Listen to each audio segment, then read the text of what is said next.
to live off-grid, Dicky Dread. So, solar power for off-grid living. Truth. We're on part 4. So one of the first questions people ask when building an off-grid solar system is this: should I buy a cheap PWM charge controller, or should I spend a bit more money on an MPPT controller? Now all of that will make sense after this video, but so don't worry about those acronyms just now. If you've searched online, you've probably seen people arguing passionately for one or the other. Is the extra money really worth it? In this video, I'm going to explain what both types of controller actually do. Not the physics, but what they do for you, when each one makes sense, and how to choose the right one for your own system. We'll also put everything we've covered so far together in parts 1 to 3. The solar panels, the controller and the battery bank, so by the end of this you'll understand how a simple off-grid system fits together and avoid some of the most common beginner mistakes. So, first of all, it's too fucking hot round here. I don't know if it's the same round, it's the same round most of the UK, I know that. So, anyway, a bit of ingenuity never hurts. So there's my setup for a little fan. But now, actually, it's quite beautiful. We're getting some wind round here. So, building your first solar system. So far, we've looked at where to find cheap solar panels, the different battery types available, and how to size a battery bank. Now it's time to start putting those bits and pieces together. A basic off-grid solar system has a handful of major components.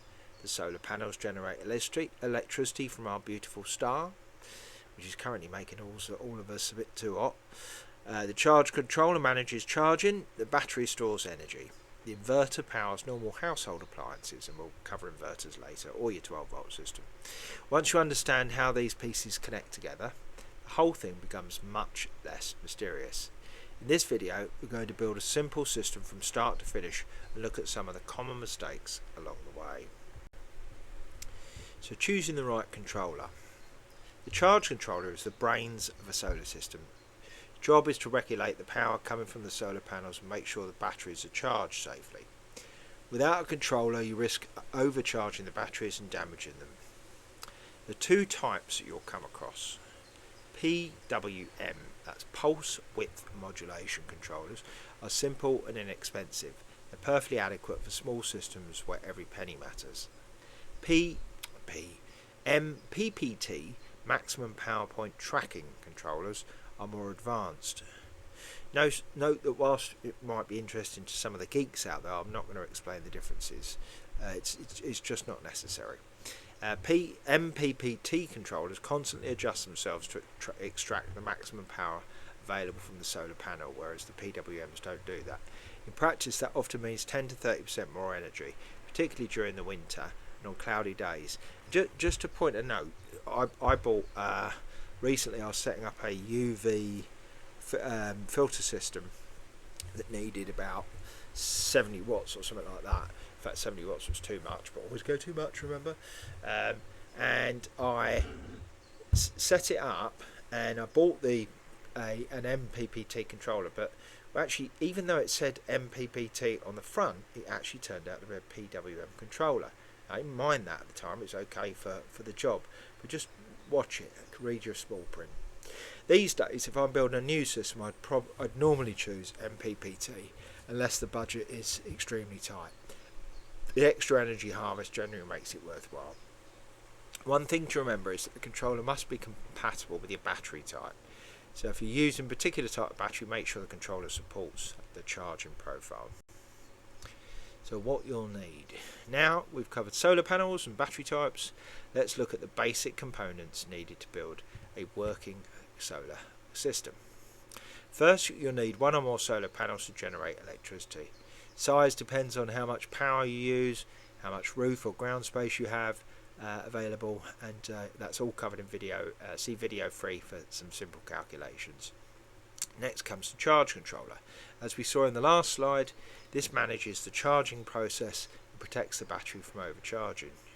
You'll also need a battery bank to store energy for use at night and during bad weather. That could be a traditional lead acid, AGM, gel or lithium. But we looked at all the pros and cons of each of those in the previous video, so please go back to that if you haven't seen it already and you're not sure. You'll need suitable cables, connectors and fuses. These aren't the exciting bits, but they're absolutely essential to get them right. Most off-grid electrical problems come from poor wiring rather than expensive equipment failing. We've got a slide on that coming up. Important thing is that all these components are correctly matched and properly protected. So real-world system examples.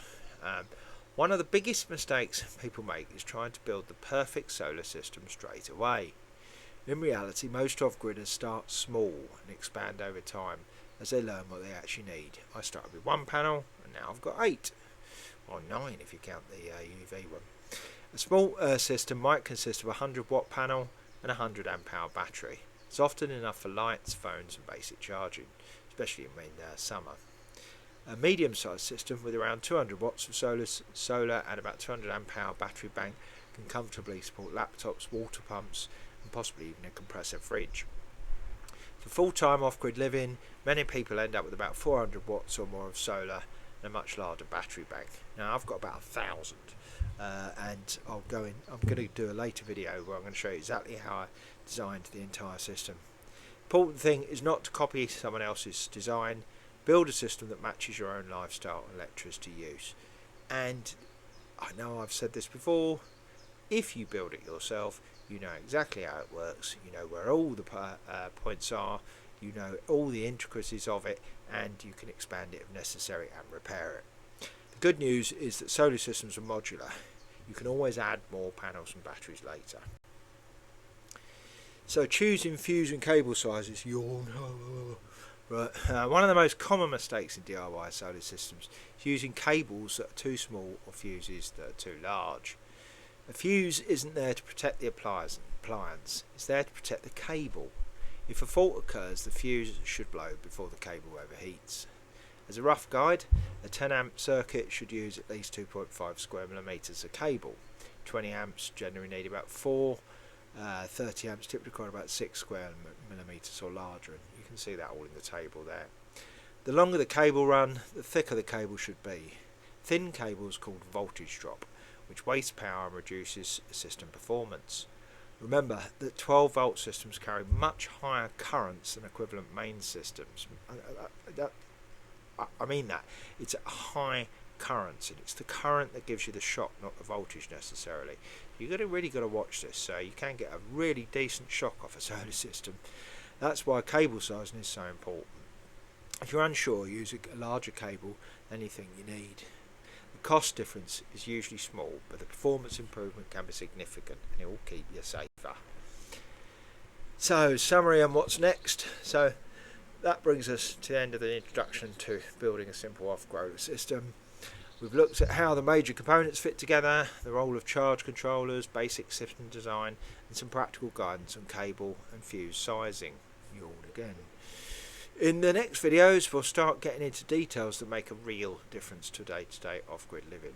We'll look at 12 volt lighting systems, how to wire them efficiently. We'll also explore modern power stations such as Bluetti, Jackery and EcoFlow units, discuss where they make sense, where a traditional solar installation may be the better option. A friend of mine was talking about that just now actually, but really they're really just for camping.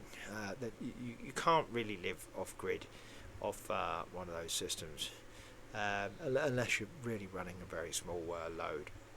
We'll also cover some of the most common mistakes people make when building solar systems, along with the safety issues that can turn a simple project into an expensive or dangerous one. Finally, we'll look at how to expand your system over time, adding more panels, more battery capacity and additional equipment as your needs grow, including how and when to connect panels in series or parallel, which is quite common. So we're covering 12 volt lighting systems, modern power stations, common mistakes and safety, expanding your system. So once again, thanks for watching, and I'll see you in part 5. Again, if you can, leave comments, etc. It's not for me, believe it or not. It gets the message out there, and it gets us past the old algorithms, and more people to get to see the videos. So as usual, stay safe, stay well, fuck the system.